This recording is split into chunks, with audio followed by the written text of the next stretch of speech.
अभिजीत तिवारी। अटल की नीति, भारत की उन्नति। भारत रत्न पूर्व प्रधानमंत्री अटल बिहारी वाजपेयी के 100वें जन्मदिन पर पूरे देश की हर विधानसभा में बीजेपी अटल स्मृति सम्मेलन होंगे, जिसमें अटल जी की राजनीतिक और वैचारिक विरासत से नई पीढ़ी को जोड़ा जाएगा। साथ ही अटल बिहारी वाजपेयी के विचारों, सुशासन और राष्ट्र निर्माण के संदेशों को आम जनता तक पहुंचाया जाएगा। प्रधानमंत्री नरेंद्र मोदी 25 दिसंबर को लखनऊ में होने वाले मुख्य कार्यक्रम में शामिल होंगे, जबकि ग्वालियर और रीवा में केंद्रीय गृह एवं सहकारिता मंत्री अमित शाह अटल जी को समर्पित विकास योजनाओं का शुभारंभ करेंगे। 24 दिसंबर को अटल प्रतिमा स्थलों पर स्वच्छता अभियान चलाया जाएगा और दीपोत्सव कार्यक्रम में बीजेपी के सभी जिला मुख्यालयों पर अटल बिहारी वाजपेयी की स्मृति में दीप जलाए जाएंगे।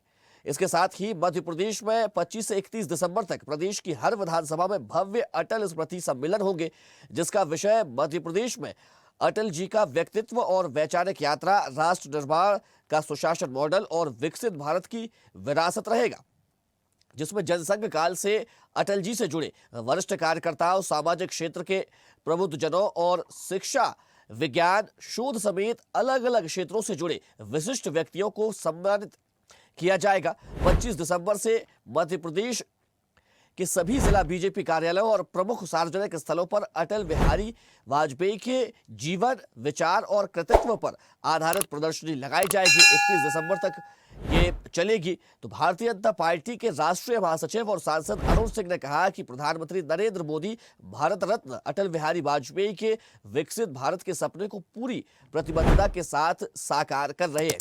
अटल बिहारी वाजपेयी के शुरू किए गए राष्ट्र निर्माण के कामों को प्रधानमंत्री नरेंद्र मोदी नई ऊर्जा और नई गति के साथ नई ऊंचाइयों तक ले जा रहे हैं। उन्होंने कहा कि अटल बिहारी वाजपेयी का बीजेपी और राष्ट्र निर्माण में योगदान अतुलनीय है। जनसंघ के प्रमुख सदस्य से लेकर बीजेपी के पहले राष्ट्रीय अध्यक्ष और देश के प्रधानमंत्री तक की उनकी यात्रा प्रेरणादायक रही है। प्रधानमंत्री ग्रामीण सड़क योजना, स्वर्णिम चतुर्भुज योजना और कारगिल विजय जैसी उपलब्धियां उनकी दूरदर्शी सोच का परिणाम थी। अरुण सिंह ने कहा कि आज प्रधानमंत्री नरेंद्र मोदी के नेतृत्व में भारत विश्व की चौथी सबसे बड़ी अर्थव्यवस्था बन चुका है और अटल जी की विरासत को आगे बढ़ाते हुए विकास के नए कीर्तिमान स्थापित कर रहा है। तो बड़े कार्यक्रम आयोजित किए जाएंगे, पूरे देश भर की विधानसभाओं में कार्यक्रम आयोजित किए जाएंगे। इसको लेकर कुछ प्रतिक्रियाएं भी आई है, हम आपको सुनवा देते हैं कि अटल जी के जन्म शताब्दी के अवसर पर देश भर के सभी विधानसभाओं में अटल स्मृति सम्मेलन का आयोजन होगा। अटल स्मृति सम्मेलन के अंतर्गत अटल जी का व्यक्तित्व, अटल जी का कृतित्व, अटल जी का सुशासन और अटल जी की विरासत को प्रधानमंत्री मोदी जी कैसे उसको आगे बढ़ा रहे हैं उसके बारे में चर्चा होगी। और उसी के साथ साथ जो हमारे पार्टी के वरिष्ठ नेता हैं उनका भी सम्मान का कार्यक्रम होगा कि अटल जी के। तो भारत रत्न पूर्व प्रधानमंत्री अटल बिहारी वाजपेयी की जयंती को लेकर भाजपा विशेष अभियान चलाएगी। आज इसी को लेकर करेंगे चर्चा, लेकिन उससे पहले पर्चा करवा देते अपने मेहमानों से। हमारे साथ वरिष्ठ पत्रकार भूपेंद्र सोलेरी जुड़ गए, आपका बहुत स्वागत है। साथ ही वरिष्ठ पत्रकार डॉक्टर मयंक चतुर्वेदी जी भी हमारे साथ जुड़ गए, आपका भी बहुत स्वागत है। मैं चर्चा की शुरुआत भूपेंद्र जी से करूंगा। भूपेंद्र जी, देखिए, भाजपा ये बखूबी जानती है कि कैसे अपने बुजुर्गों को सम्मान देना है, कैसी उनकी विचारधारा को आगे ले जाना है, कैसी उस विरासत को संभालना है, और इसी विरासत को संभालते हुए अटल जी की जयंती पर तमाम कार्यक्रम पूरे देश भर में आयोजित किए जा रहे हैं। क्या कहें? देखिए, अटल जी का जो व्यक्तित्व था और जो उनकी पितुआ थी, जो उनका चाहे राजनीतिक जीवन हो, चाहे वो उनका लेखन के रूप में, पत्रकारिता के रूप में या फिर प्रधानमंत्री के रूप में, जो भी उनकी उपलब्धियां, वो एक व्यक्ति ना हो के एक संस्था थे, एक चलते हुए एक, चाहे वो किसी भी रूप में हो, चाहे राष्ट्र के लिए हो, चाहे उनकी वेदना हो, चाहे उनका करुणा में हो, चाहे अमृत में जीवन की कल्पना में हो। भारत को उनके जीवन से समझा जा सकता था। भारत उनके मन, तन और उनके वचन में पला हुआ था। और निश्चित रूप से जिस पार्टी को उनके जो पूर्व 1980 में भारतीय जनता पार्टी की स्थापना हुई और उस पार्टी के सबसे पहले अध्यक्ष बने, उससे पहले जनसंघ में काम किया, उनका एक विराट व्यक्तित्व है और वो एक वटवृक्ष की तरह भारतीय राजनीति में हमेशा याद किए जाएंगे।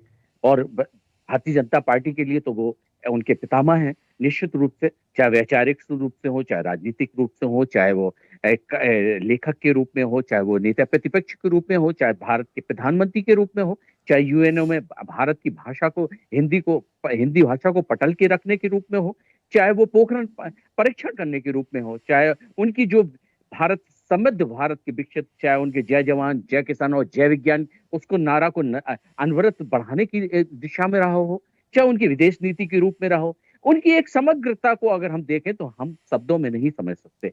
लेकिन निश्चित रूप से ऐसे पुरुष जो कि आज हमारे बीच में नहीं है, लेकिन उनकी जो कितत्व है वो हमारे सामने है, और उस पीढ़ी को समझना चाहिए, जो आगे पीढ़ी जो जाएगी। तो इसके लिए ये एक योजनाएं बनाई जाती हैं, और ये योजनाएं बिल्कुल जानी चाहिए। वो जितने ही भाजपा के लिए हैं, उतने ही राष्ट्र के हर व्यक्ति के लिए और विपक्ष के लिए भी समग्र है। वो एक समावेशी नेता थे, एक समग्र सबको स्वीकृत नेता थे। उनके पास बहुमत जरूर नहीं था, लेकिन वो सबको चलने वाले, सब उनके सर्वमान्य नेता थे। ये उनके लोकसभा में उनके लिए लोग कहते थे, नेता प्रतिपक्ष के रूप में जब वो रहे या फिर सत्ता में रहे, तो ये उनको ये बड़ी उपलब्धि थी। वो जब 1952 में रामपुर से जब पहली बार चुन के आए, तो उस समय पंडित जवाहरलाल नेहरू उनको आगे बोलने के लिए मौका देते थे।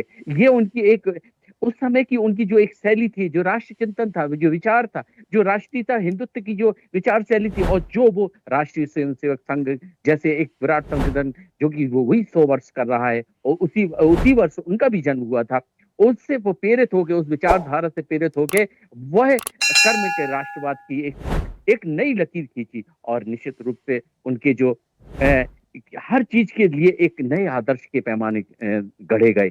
चाहे वो उनका एक बहुमत से लोकसभा में हारना, तो उन्होंने कहा था कि ऐसे बहुमत को जो खरीदा जाए उसको मैं चमीटे से पकड़ने की कोशिश नहीं करूंगा। वो उनका वचन, वो उस उज्ज्वलता के रूप में, उस सत्यनिष्ठता के लिए, उस पवित्रता को घोषित करता है, जो आज की नई पीढ़ी को समझना चाहिए। वो जो कहते थे वो करते थे, वो जो सोचते थे वो करते थे, वो जो लोग से अपेक्षा रखते थे वो अपने जीवन में पहले उतारते थे। तो निश्चित रूप से उनका जीवन एक पारदर्शितापूर्ण था, एक समग्र जीवन था। और आज जब टेक्नोलॉजी आती है, नई पीढ़ी आती है, तो आज बीजेपी की लगभग दूसरी पीढ़ी शासन कर रही थी आएगी, तो निश्चित रूप से जो उन लोगों ने जिनका उनको सानंद नहीं मिला, तो वह उनके मर्मज्ञ, उनके चरित्र, उनके व्यक्तित्व, उनके कृतित्व को जानकर इस बारे में जान सकेंगे। और मैं तो ये मानता हूं कि जब वो लोकसभा में बोलते थे, तो जब संख्या चाहे 84 की आप देख लें, जब दो सांसद हुआ करते थे, तो लेकिन उससे पूर्व देख लें जब जनसंघ थी, तो लेकिन वहां की रूलिंग पार्टी उनको अपना समय देती थी, उनको सुनती थी कि उनके विचार क्या हैं, वो कहना क्या चाहते थे। उनके एक बोलने की जो एक कला थी, एक शैली थी, निश्चित रूप से अद्भुत थी, और उनको लाखों लोगों ने अपनाया। लेकिन उनका जो ठहराव था, और अगला शब्द क्या आने वाला है, ये आदमी अपने व्यक्ति विवेक से पहचान नहीं पाता था, क्योंकि वह एक मर्मज्ञता थी उनके अंदर, एक गहन चिंतन का विचार होता था, और लोग उसी के साथ साथ ठहर जाते थे, और ठहरने के साथ फिर उसके साथ उस विचार के साथ फिर चलते थे। ये उनकी ओजस्वता थी, ये उनकी क्रियाशीलता थी, ये उनकी परिणामता और राजनीति की दूरदर्शिता थी। तो हम निश्चित रूप से आज इस विषय पे हम चर्चा कर रहे हैं, तो वो ये 30 मिनट की चर्चा रहेगी, लेकिन हम मानते हैं कि वो सनातनी, और लगातार समय उनको दिया जाए तो भी हम उनके उस व्यक्तित्व को नहीं भर सकते। चाहे उनका कविता की शैली में हो, चाहे वो विदेश नीति में हो, चाहे वो पड़ोसी देशों के साथ मित्रता का व्यवहार के रूप में हो, चाहे वो परमाणु शक्ति के रूप में अमेरिका ने लगाए गए प्रतिबंध के रूप में हो, पोखरण टेस्ट हो, उस सबको उन्होंने झेला। चाहे वो कारगिल का युद्ध हो, जिसमें उन्हें विजय पताका फहराई। निश्चित रूप से वो जन जन के नेता थे, और निश्चित रूप से एक दिशा और दशा को बदलने वाले व्यक्ति थे। उनके अंदर एक ओजस्वता थी, और मैं तो ये मानूंगा कि वो एक संघ के एक स्वयं सेवक और प्रचारक के रूप में जो उन्होंने कार्य किया, वो उनके जीवन में जो उनकी कर्मशीलता आई, राष्ट्र का संबोधन आया, राष्ट्र का बोध आया, और वह राष्ट्र बोधन उन्होंने अपने कृतित्व के राजनीतिक जीवन में साकार होके हुए जनता को बताया। और विभिन्न क्षेत्रों के रूप में, चाहे वो सांसद के रूप में रहे हो, चाहे वो रूलिंग पार्टी के विपक्ष में रहे हो, चाहे यूएनओ में उनको भेजा गया तो उसके रूप में रहे हो, और चाहे वो विदेश मंत्री के रूप में रहे हो, चाहे वो प्रधानमंत्री के रूप में रहे हो, उन्होंने हर समय एक नई लीक रखी है।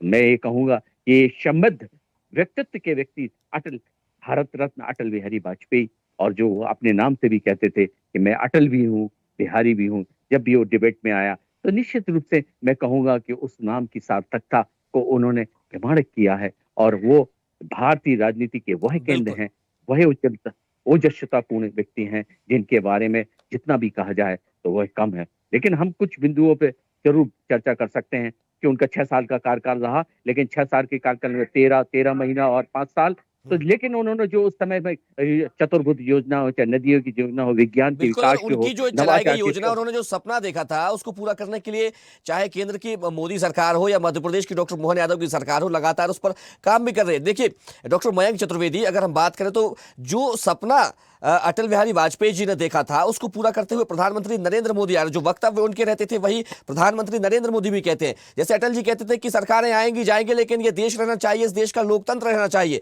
और प्रधानमंत्री नरेंद्र मोदी भी इस बात को दोहराते हैं कि आप भाजपा का विरोध करिए, लेकिन देश का विरोध ना करें। वही उनके जो सपना देखा था उन्होंने नदी जोड़ो परियोजना का, उसको साकार अब मुख्यमंत्री डॉक्टर मोहन यादव करने जा रहे हैं। क्या कहेंगे? देखिए, सबसे बड़ी बात तो ये है कि हम अटल जी को याद कर रहे हैं, और अटल जी एक ऐसा नाम है जो कि विरोधी भी उनको स्वीकार करते थे। मुझे याद है कि ग्वालियर में चूंकि मेरे पिताजी मुझे बचपन में जब अटल जी आते थे, उनकी जब सभा होती थी तो अपनी साइकिल पर मुझे आगे बैठाल कर ले जाते थे। वो अटल जी को सुनने जाते थे, और वहां पर वो देखते थे कि कई वामपंथी, कई कांग्रेसी जो है, वो कई तो कंबल ओढ़कर कि है ना हमारी पहचान उजागर नहीं हो जाए, अटल जी को सुनने के लिए वहां आते थे। तो आप ये समझिए कि अटल जी एक विराट व्यक्तित्व है, इतना विराट व्यक्तित्व जो कि भारतीय राजनीति में जो है अपना महत्वपूर्ण योगदान रखते हैं, चाहे विकास का विषय हो, चाहे अन्य कोई भी राजनीतिक विषय हो। जहां तक योजनाओं का सवाल है, योजनाओं को लेकर भारतीय जनता पार्टी की सरकारें देश में जहां जहां जिन जिन राज्यों में है, वहां पर हम देख रहे हैं कि अटल जी का जो समन्वयवाद है, उसको लेकर भारतीय जनता पार्टी चल रही है। अटल जी जो काम करके गए, अटल जी जो उत्साह, और जैसे कि अटल जी की एक कविता मुझे याद आती है कि वो कहते थे कि छोटे मन से कोई बड़ा नहीं होता, टूटे मन से कोई खड़ा नहीं होता, इसलिए तो भगवान कृष्ण को शस्त्रों से सज्ज होकर अर्जुन को गीता सुनानी पड़ी थी। मन हार कर मैदान नहीं जीते जाते, न मैदान जीतने से मन ही जीते जाते हैं। और ऊपर चढ़ने में चोट अधिक लगती है, पीड़ा मन में सुलगती है। इसका मतलब ये नहीं कि ऊपर चढ़ने की न ठाने, इसका मतलब ये भी नहीं कि परिस्थितियों से लड़ने की न ठाने। आदमी को चाहिए वो जूझे, परिस्थितियों से लड़े, एक स्वप्न टूटे तो दूसरा गढ़े। और हम देखते हैं कि उन्हीं का और आडवाणी जी, अटल जी की जो मित्रता थी, उनकी जो जोड़ी थी, उसका ये कमाल था कि एक तरफ मंडल चल रहा था, एक तरफ कमंडल चल रहा था, एक तरफ अटल जी चल रहे थे, और देश में वो मतलब एक तरीके से संघ विचारधारा से पोषित किसी संगठन के ऐसे पहले प्रधानमंत्री बने जो कि देश में लगातार 3 बार प्रधानमंत्री रहे। हम अगर उनके कार्यकाल को देखें तो 1996 में वो बने, 1998 में बने, 1999 3 बार उन्होंने प्रधानमंत्री की शपथ ली। और जहां तक ये जो एक प्रयास है, अगर मध्य प्रदेश में हम देखें तो मोहन सरकार जो प्रयास कर रही है, खासतौर से 25 से 31 दिसंबर तक हर विधानसभा में वो अटल स्मृति सम्मेलन करने जा रही है। वो एक सुशासन मॉडल, अटल जी का सुशासन मॉडल क्या है? अटल जी का सुशासन मॉडल है समन्वय, सबको साथ लेके चलना, सबको साथ लेकर आगे बढ़ना, और एक सत्ता और संगठन में समन्वय, सत्ता और प्रशासन में समन्वय। तो मुझे लगता है कि मोहन सरकार भी ये प्रयोग कर रही है, और न केवल मोहन सरकार, जहां जहां भी भारतीय जनता पार्टी की सरकार है, केंद्र के अलावा जिन जिन राज्यों में, वहां पर ये प्रयोग हमको देखने को मिलेगा। एक और बात है कि अटल स्मृति में 24 तारीख को स्वच्छता अभियान भी पूरे देश भर में हमको देखने को मिलेगा। स्वच्छता अभियान, हम सब जानते हैं कि जब प्रधानमंत्री नरेंद्र मोदी 2014 में शपथ ग्रहण किए प्रधानमंत्री की, तो सबसे पहले मोदी जी ने स्वच्छता अभियान को ही अपने हाथों में लिया था। और जब अटल जी बने प्रधानमंत्री, तो उन्होंने तीनों कार्यकाल में जिन भारत को शक्ति संपन्न बनाने के लिए जिन बिंदुओं पर फोकस किया था, उनमें स्वच्छता भी एक था। तो ये बहुत अच्छी बात है कि अटल की योजनाओं के साथ साथ कुछ कर्म, कुछ व्यवहारिक धरातल पर कुछ काम हो, इसके लिए भारतीय जनता पार्टी एक बड़े लक्ष्य को लेकर चल रही है, खासतौर से स्वच्छता को जो है आधार बनाकर चल रही है। अभी हाल ही में अशोक टंडन की एक पुस्तक है। अशोक टंडन जी, असल में हम सभी जानते हैं कि मीडिया एडवाइजर रहे प्रधानमंत्री जब अटल बिहारी वाजपेयी थे उस समय उनके मीडिया एडवाइजर थे अटल जी, अशोक टंडन जी। अशोक जी वरिष्ठ पत्रकार भी हैं, तो उनके संस्मरण में एक प्रभात प्रकाशन ने पुस्तक प्रकाशित की है, उनके संस्मरण पर आधारित है, अटल संस्मरण उसका नाम है। मुझे लगता है कि हम सबको वो अटल संस्मरण जरूर पढ़नी चाहिए। अटल जी कितने बिरले व्यक्तित्व के धनी थे, कितना मतलब उनका ओजस्वी व्यक्तित्व था, कितने अंदर से कितने सहज सरल थे, और उनके साथ रहते हुए उनके जो अनुभव आए, राजनीतिक पॉलिटिकल कई सारे अनुभवों को उसमें साझा किया गया है, तो वो वास्तव में अटल जी की महानता को भी बताते हैं। और साथ में भारत को, अभी हम दुनिया की चौथी अर्थव्यवस्था है, अभी तीसरी बनने वाले हैं, हम दूसरी और पहली भी बने। हालांकि हमारे पास जो मानव संसाधन है उसके लिहाज से तो निश्चित तौर पर हमको देश दुनिया की दूसरी या पहली अर्थव्यवस्था होना चाहिए। लेकिन ठीक है, कोई बात नहीं, आने वाले समय भारत का ही है, हम ऐसा मान के चले। तो उस किताब को जब मैंने पढ़ा तो मुझे लगा कि वास्तव में अटल जी कितने कितने कितने महान थे। भारत को शक्ति संपन्न बनाने के लिए हमें क्या क्या बिंदुओं पर कितना गहराई से काम करने की जरूरत है, प्रत्येक नागरिक का क्या कर्तव्य बोध है अपने देश के प्रति, अपने समाज के प्रति, अपने राष्ट्र के प्रति, तो इसके बारे में ये किताब हमको बहुत कुछ बताती है। तो मुझे लगता है कि जो मोहन सरकार है, मध्य प्रदेश की जो भारतीय जनता पार्टी की सरकार है, वो इस दिशा में बहुत अच्छा काम कर रही है। और जो भी अटल जी जो सोचते थे या जो करना चाह रहे थे, आज हम देखते हैं कि मोहन जी की सरकार उसको व्यवहार में लाने का काम कर रही है। हम उम्मीद करें कि आने वाला समय क्या कहते हैं, बहुत अच्छा हमारे लिए होगा। हम अटल जी को जब याद करते हैं, निश्चित तौर पर इतने सारे कार्यक्रम प्रदेश भर में होने वाले हैं, हर विधानसभा में होने वाले हैं, उसमें लोग भी जुटेंगे, कार्यक्रम भी होंगे, भाषण भी होंगे, अटल जी के जीवन को जानने का अवसर भी कई लोगों को मिलेगा।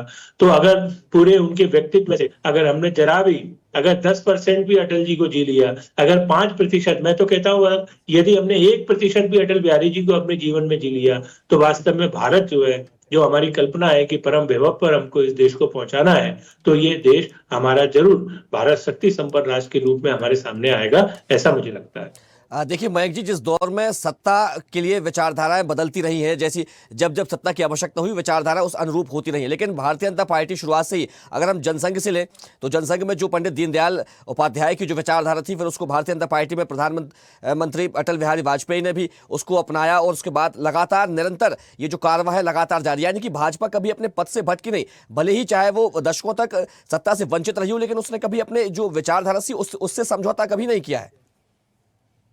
हाँ, इसका कारण है कि भारतीय जनता पार्टी इसलिए नहीं बदली क्योंकि भारतीय जनता पार्टी को खाद पानी कहाँ से मिलता है।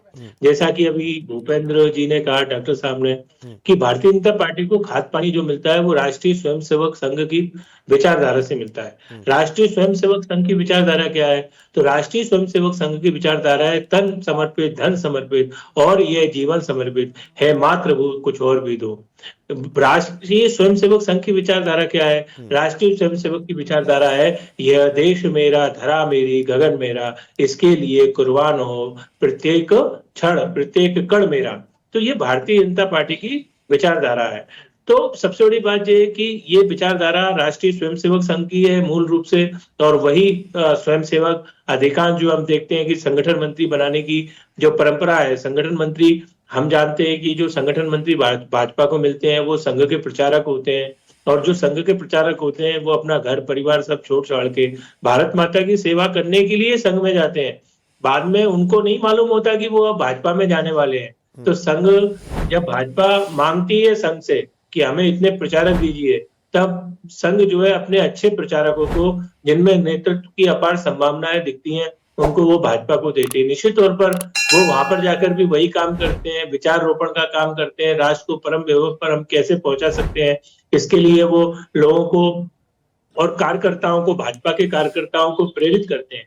यही एक बड़ा कारण है। और आपको मैं बताऊं कि जब तक संघ जो है खाद पानी जो है देता रहेगा भारतीय जनता पार्टी को, कभी भी भाजपा अपने मूल विचार से अलग हो ही नहीं सकती। और उसका मूल विचार जो है भाजपा का है वो भारत का परम वैभव, यही संघ का मूल विचार है, भारत का परम वैभव। तो जब तक संघ अपने प्रचारकों को भाजपा के लिए देते रहेगा, तब तक जो है भाजपा की मूल विचारधारा भारत का परम वैभव बना रहेगा। तो ये आप मान के चलिए कि भाजपा के पहले जब जनसंघ था, अगर जनसंघ की पृष्ठभूमि में आप जाएं तो वहां पर अटल जी थे, बलराज मधोक थे, नानाजी देशमुख थे।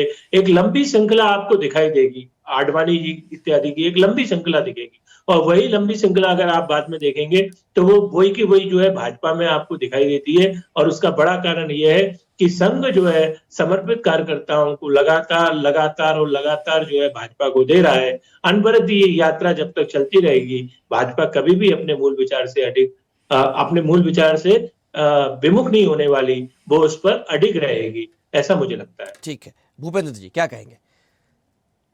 ये निश्चित रूप से जब संघ की प्रार्थना को लेते हैं, परम भई भवन नहीं तुम्हें तत्स्वराष्ट्रम, तो भारत माता का वो सौंदर्य प्राप्त करना है, वो विश्व गुरु की कल्पना है, निश्चित रूप से उसी से पोषित है और वही विचार है, उसको अग्रेसित रूप के रूप में बढ़ाना है। और निश्चित रूप से हम कह सकते हैं कि अटल जी की चाहे कविता के रूप में हो, काल की कपाल पे लिखता मिटाता हूँ, गीत नया गाता हूँ, तो वो निश्चित रूप से उनकी हर एक कृतित्व में एक नया गीत है, एक नया नया संदेश है, नई विचार है, नई ऊर्जा है, नए प्रवाह है, तो निश्चित रूप से हम ये कह सकते हैं।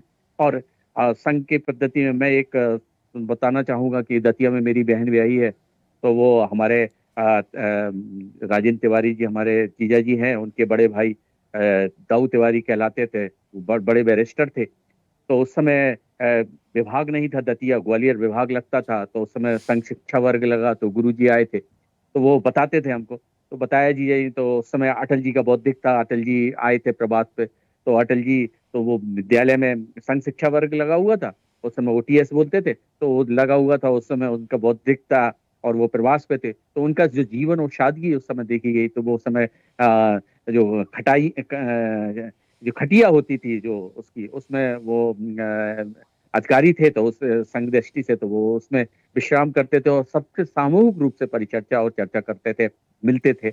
और ये तो मैंने उनके बारे में जब मैं अपने परिवार से और अपने रिश्तेदारों के बीच में जब इस तरह से चर्चाएं जब सुनता हूँ, तो उनके सिर्फ आकर्षण, उनके व्यक्तित्व, उनके बोल, उनके जो उनका उद्बोधन होता था, उसको उद्बोधन को तो निश्चित रूप से पार्लियामेंट हो या कहीं पे भी हो, जहां पे वो जनसभा करते थे, उसके लिए पक्ष ही नहीं विपक्ष के लोग आते थे और बहुत ही तन्मयता से सुनते थे उनकी हर एक बात को।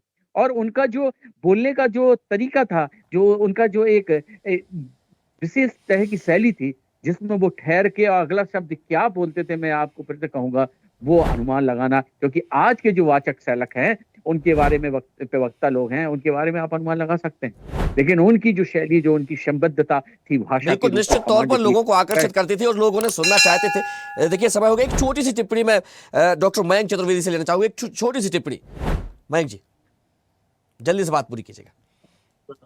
मेरा कुल मिला के ये कि मध्य प्रदेश सरकार या भारतीय जनता पार्टी जो प्रयोग लेकर आई है, अपने आदर्श पुरुषों को हमेशा याद रखना चाहिए। वही समाज, वही संगठन हमेशा जीवित और सक्रिय और जागरूक होते हैं, हमेशा उन्नति करते हैं, जो कि अपनी परंपरा में अपने बुजुर्गों को याद रखते हैं, उनकी अच्छाइयों को आगे बढ़ाते हैं। बड़ी बात है, बड़ी बात है। देखिए हमारे साथ जुड़ने के लिए आप दोनों मेहमानों का बहुत शुक्रिया।